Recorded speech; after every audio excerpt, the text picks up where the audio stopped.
Did you know that in the medieval times, locksmiths built locks by hand from scratch? The locksmith industry has an interesting history cloaked in mystery and awe.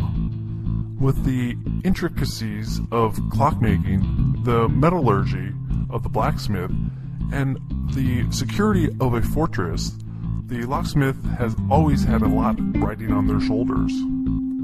While a lot has changed since then, one thing remains the same. The locksmith of today has to have diverse knowledge in lock repairing, adjusting locks, and installing locks.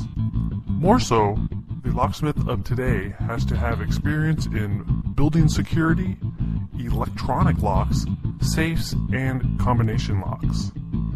With so much to know and the high demands of working late-night emergencies, the modern locksmith has to be prepared for anything. For us here at Dallas FW Locksmith, that is what makes being a locksmith in Dallas so rewarding. We love the challenge and take pride in being able to offer highly specialized locksmith services under any circumstance. Being a successful